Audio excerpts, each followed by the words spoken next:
سورہ بنی اسرائیل کی پہلی آیت میں واقعہ معراج کی طرف اشارہ ہے۔ معراج کا واقعہ آقا نامدار حضرت محمد مصطفیٰ صلی اللہ علیہ وسلم کے معجزات میں سے ایک بڑا معجزہ ہے۔ محققین نے لکھا ہے کہ قرآن مجید کے بعد رسول پاک صلی اللہ علیہ وسلم کا سب سے بڑا معجزہ معراج کا واقعہ ہے۔ سب سے بڑا معجزہ، زندہ و جاوید معجزہ، قیامت تک باقی رہنے والا معجزہ تو قرآن مجید ہے، اور قرآن مجید کے بعد سب سے بڑا معجزہ حضرت محمد صلی اللہ علیہ وسلم کا وہ واقعہ معراج ہے۔ واقعہ معراج سے مراد یہ ہے کہ ایک رات رسول پاک صلی اللہ تعالی علیہ وسلم مکہ مکرمہ میں تھے، مسجد حرام میں تھے۔ حضرت جبرائیل امین علیہ السلام حاضر ہوئے اور آپ کے سینے کو چاک کر کے آپ کے قلب مبارک کو دھویا، قلب مبارک کو غسل دیا، اور پھر آپ کے قلب مبارک کو آپ کے سینہ مبارک میں واپس رکھا، اور رسول اللہ صلی اللہ علیہ وسلم کو لے کر مسجد حرام سے مسجد اقصیٰ پہنچے۔ اس موقع پر براق نام کی ایک تیز ترین سواری عطا کی گئی۔ اس سواری کو ظاہری سبب بنایا گیا اس سفر کا، وہ ایک ظاہری سبب تھا، وگرنہ یہ سفر در حقیقت اللہ جل جلالہ کی قدرت کا مظہر ہے کہ جس میں اسباب، وسائل اور عقل و خرد پیچھے رہ جاتی ہیں اور اللہ کی قدرت، اللہ کی طاقت آگے نکل جاتی ہے۔ لیکن ظاہری اسباب کے درجے میں براق نام کی ایک سواری پیش کی گئی۔ رسول پاک صلی اللہ علیہ وسلم مسجد حرام سے مسجد اقصیٰ پہنچے۔ مسجد حرام سے مسجد اقصیٰ پہنچنے کا تذکرہ تو یہاں قرآن مجید کے 15ویں پارے کی پہلی آیت میں بھی موجود ہے۔ پھر مسجد اقصیٰ میں آپ صلی اللہ علیہ وسلم نے تمام کے تمام انبیاء کرام علیہم السلام کو امامت کروائی، اور مسجد اقصیٰ سے پھر آسمانوں کا سفر شروع ہوا۔ اس کے دو حصے ہیں، ایک مسجد حرام سے مسجد اقصیٰ تک کا سفر ہے، فلسطین میں جو مسجد اقصیٰ ہے اسے اسراء کہا جاتا ہے، اور پھر مسجد اقصیٰ سے آسمان دنیا کا جو سفر ہے اسے معراج کہا جاتا ہے۔ زمین کی حدود و قیود سے باہر نکلے، آسمانوں تک پہنچے، پہلا آسمان، دوسرا، پانچواں، چھٹا، ساتواں آسمان، انبیاء کرام علیہم السلام سے ملاقاتیں ہوئیں۔ پھر آپ صلی اللہ علیہ وسلم اور آگے بڑھے اور ایک مقام آیا جسے سدرۃ المنتہا کہا جاتا ہے، وہاں تک حضرت جبرائیل امین علیہ السلام نے ساتھ دیا، اور وہاں سے آگے رسول پاک صلی اللہ علیہ وسلم اکیلے ہی آگے بڑھے، اللہ جل جلالہ سے ملاقات ہوئی۔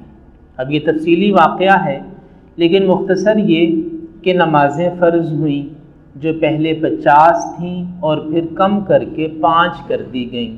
آپ صلی اللہ علیہ وسلم نے جنت کا نظارہ فرمایا، آپ کو جہنم میں مختلف مبتلا عذاب لوگ دکھائے گئے۔ جنت میں رسول پاک صلی اللہ علیہ وسلم نے حضرت بلال حبشی رضی اللہ عنہ کے قدموں کی چاپ سنی۔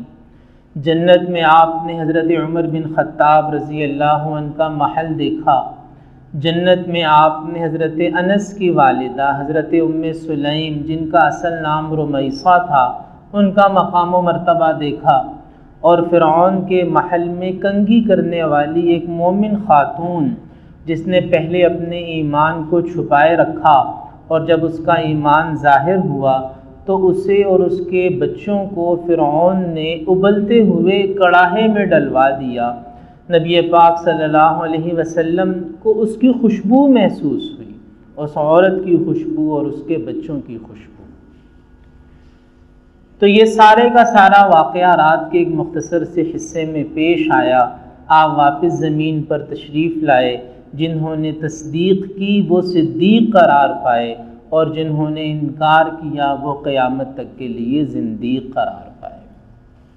یہ واقعہ معراج نبی مکرم صلی اللہ علیہ وسلم کا بہت بڑا معجزہ۔ اب اس شب کے اس واقعہ کے دو پہلو ہیں۔ ایک پہلو تو ہے نصیحت کا اور عبرت کا پہلو، جسے عام طور پر ہم بالائے طاق رکھ دیتے ہیں کہ ہمارے لیے پیغام کیا ہے، نصیحت کیا ہے۔ وہ کئی پہلو ہیں کہ بھئی جن جن لوگوں کو جہنم میں مبتلا عذاب دیکھا تھا ہمیں ان گناہوں سے اجتناب کرنا چاہیے، جن جن لوگوں کو جنت میں خوش و خرم اور خوشحال دیکھا اور ان کے جنتی ہونے کی بیشن گوئی ملی، ہمیں ان کے مبارک رستے کو اپنانا چاہیے۔ نماز فرض ہوئی تھی، نماز کو عظیم تحفہ سمجھ کر اپنی زندگی کا اثاثہ اور دستور بنانا چاہیے کہ باقی سارے حکم زمین پر نازل ہوئے، لیکن نماز کی فرضیت کے لیے اللہ نے اپنے محبوب کو اپنے پاس بلایا اور نمازوں کا تحفہ عطا فرمایا۔ تو یہ اس کا جو عملی پہلو ہے، اسے آج ہمارے لوگوں نے بالکل بالائے طاق رکھ دیا، پس پشت ڈال دیا۔ اور دوسرا پہلو ہے اس رات کی فضیلت کا یا اس رات کی عبادت کا یا اس سے اگلے دن روزے کا۔ تو اس سلسلے میں گزارش یہ ہے کہ سب سے پہلے تو یہ طے نہیں ہے کہ معراج کا واقعہ 27 رجب کو ہی پیش آیا، یہ طے نہیں ہے۔ مختلف اقوال ہیں، مختلف آراء ہیں، مختلف اندازے ہیں سیرت نگاروں کے۔ ایک اندازہ یا ایک خیال یا ایک رائے یہ بھی ہے کہ یہ واقعہ 27 رجب کی رات کو پیش آیا۔ تو سب سے پہلے تو یہ طے ہی نہیں ہے کہ یہ واقعہ 27 رجب کو پیش آیا تھا۔ جیسے ہم نے رمضان المبارک میں 27ویں رات کو طے کر لیا ہے کہ جی یہی شب قدر ہے، حالانکہ یہ بھی طے نہیں ہے۔ اسی طرح ہم نے شب معراج میں بھی 27 رجب کو خود سے طے کر لیا کہ بس یہی شب معراج ہے، حالانکہ حدیث اور سیرت کی کتابوں کے مطابق یہ طے شدہ بات نہیں ہے۔ اور دوسری بات کہ شب معراج کیا اس رات میں عبادت کا اضافی ثواب ملتا ہے، اور کیا یہ رات عبادت کی رات ہے، اور کیا 27 رجب کے روزے کا اضافی ثواب ملتا ہے؟ تو اس حوالے سے دو تین باتیں سمجھنی چاہیے۔ تو یاد رکھنا چاہیے کہ مسلمان کی زندگی کی ہر رات عبادت کی رات ہے، ہر رات عبادت کی رات ہے۔ اللہ نے ہمیں دن بھی دیا اپنی اطاعت کے لیے، اور اللہ نے ہمیں رات بھی دی اپنی عبادت اور اپنی اطاعت کے لیے۔ تو ہر رات عبادت کی رات ہے، ہر رات میں عبادت کا ثواب ہے، ہر رات میں عبادت کرنے سے اللہ کا قرب نصیب ہوتا ہے، ہر رات میں عبادت کرنے سے انسان جنت کے رستے پر گامزن ہوتا ہے۔ تو لہٰذا کوئی بھی رات ہو، اس رات میں ہمیں عبادت کرنی چاہیے۔ اب رہی یہ بات کہ کیا شب معراج میں عبادت کا کوئی زیادہ ثواب ہے، تو یہ حدیث سے ثابت نہیں ہے کہ جیسے شب برات میں عبادت کا زیادہ ثواب حدیث سے ثابت ہے، پورے رمضان المبارک کی ہر رات میں، آخری عشرے کی راتوں میں، خاص طور پر طاق راتوں میں، اور پھر شب قدر میں عبادت کا زیادہ ثواب ہوتا ہے، یہ بھی ثابت ہے۔ پھر جو ذوالحجہ کا مہینہ ہے، ذوالحجہ کے مہینے کا جو پہلا عشرہ ہے، اس میں عبادت کا ثواب زیادہ ہے، یہ بھی حدیث سے ثابت ہوتا ہے۔ شب جمعہ فضیلت والی رات ہے، اس میں عبادت کا ثواب زیادہ ہے، یہ بھی حدیث سے معلوم ہوتا ہے۔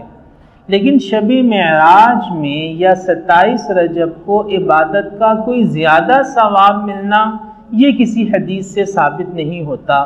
اگر کوئی روایات ہیں بھی تو انہیں اکثر علماء نے موضوع یا من گھڑت روایات قرار دیا ہے۔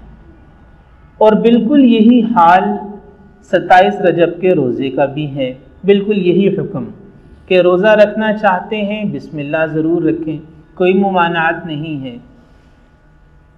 5 دن ہیں جن میں روزے رکھنا منع ہے۔ یکم شوال کو روزہ رکھنا منع ہے، اور 10، 11، 12، 13 ذوالحجہ کو روزہ رکھنا منع ہے۔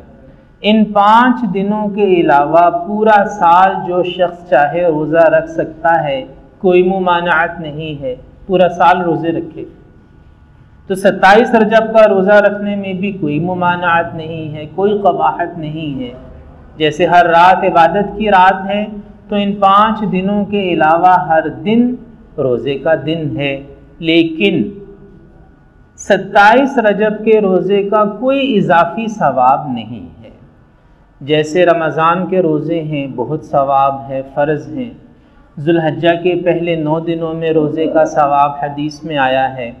15 شعبان کے روزے کا اضافی ثواب ہمیں حدیث میں ملتا ہے۔ اسی طرح 9، 10 اور 11 محرم، ان میں سے 2 دن کے روزے رکھنے کا اضافی ثواب ہے۔ ایام 20 یعنی ہر اسلامی مہینے کی 13، 14 اور 15 تاریخ کو روزہ رکھنا کا اضافی ثواب ہے۔ پیر یا جمعرات کے دن ہفتے کے دنوں میں سے کوئی روزہ رکھے، اضافی ثواب ہے۔ لیکن 27 رجب کے روزے کا کوئی اضافی ثواب کسی حدیث سے ثابت نہیں ہے۔ اور جیسے عرض کیا رات کے بارے میں، تو دن کے بارے میں بھی اگر کوئی روایت آئی ہے تو امام سیوطی نے، ملا علی قاری نے، دوسرے محدثین نے، علماء نے ان روایات کو موضوع اور من گھڑت روایات قرار دیا ہے۔ تو یہ ہو گیا معاملہ 27 رجب کی رات کی عبادت کا یا اگلے دن کے روزے کا، کہ ضرور کریں، کوئی ممانعت نہیں ہے۔ ہر رات عبادت کی رات ہے، پورے سال میں کوئی ایک رات بھی ایسی نہیں ہے جس میں ہمیں عبادت سے روکا گیا ہو، بلکہ ہمیں تو کہا گیا ہے کہ ہم ہر رات عبادت کریں۔ عشاء کی نماز ہے، فجر کی نماز ہے، تہجد کی نماز ہے، ساری رات عبادت کریں۔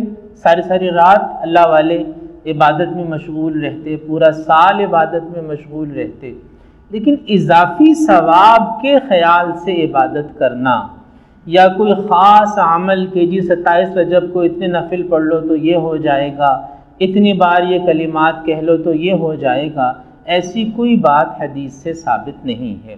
اور جیسے میں نے عرض کیا کہ اصل تو اس کا عملی پہلو تھا، وہ تو ہم نے بالائے طاق رکھ دیا، پس پشت ڈال دیا کہ بھئی کرنے کے کام کیا ہیں ساری زندگی میں، نہ کرنے کے کام کیا ہیں، اس رات کا، اس واقعہ کا عملی پہلو کیا ہے، تربیتی پہلو کیا ہے، وہ تو ہمیں نہیں معلوم، نہ ہم نے سیکھنا ہے، نہ ہم نے جاننا ہے، نہ ہم نے اپنانا ہے، لیکن بس ایک رسم بنا دی، ایک تہوار بنا دیا، ایک رواج بنا دیا کہ کھانے پینے کی محفل سجے اور بس رات میں عبادت کرے، نفلیں پڑھیں۔